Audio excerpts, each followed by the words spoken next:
fæddist í gráu húsi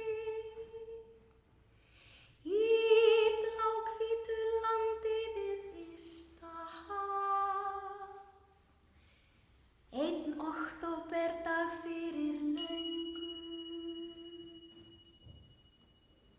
í landinu því var skógur mikill og forn og dimmur og draugar riðu þar hjá.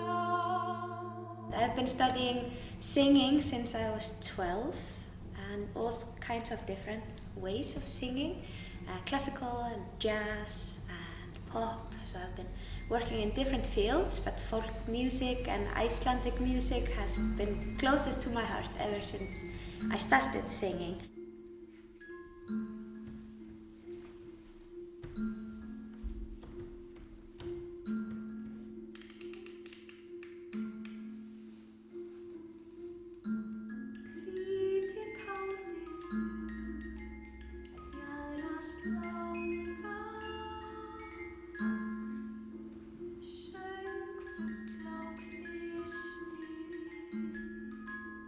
In the university, we started working on this program that we performed here in the Folk Festival.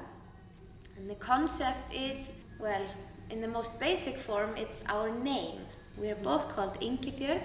She's a composer and a performer, and I am a performer.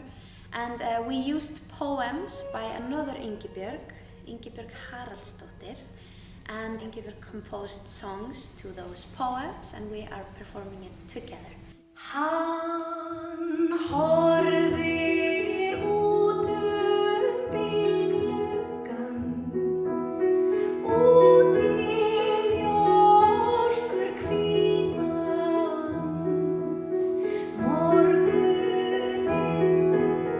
og segir mamma, þegar ég sé kúreka stökkva upp á hestinn sinn til að skjóta bóða. Before we started doing this, we found out that we were actually reading through her poems at the same time. We found out kind of by accident, so then we thought, oh, we should do something with this.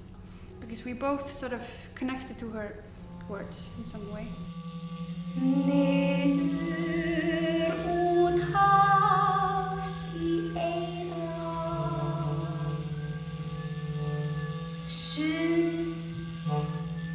The Icelandic tradition of folk music is a bit unique because we didn't have that many instruments. We mainly had the voice. Okay, honey, you are now floor one. New York á millokkar.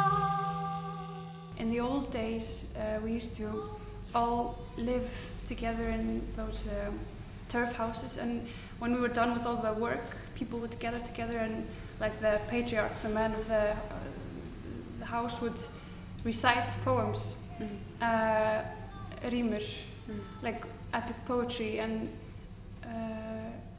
so that was their way of entertaining themselves. And they also had the tvísöngur, and where they sing together in like parallel fifths.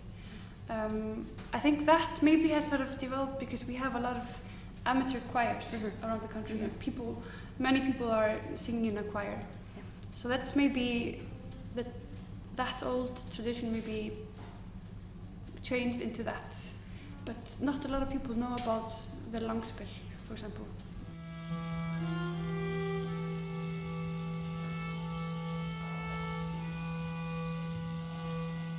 I studied in Norway for 1 year, and I met folk musicians there, and some of them were really strict. They were like, yeah, no, it should be like this, and don't do these things, and it should be like pure folk music.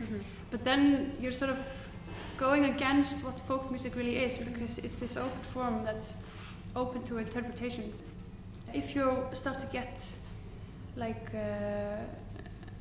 very strict about it, it sort of loses its appeal and its character. So I think it also brings people away from it. Yeah. You know, if you're really strict about it, then people feel like they need to know everything there is to know.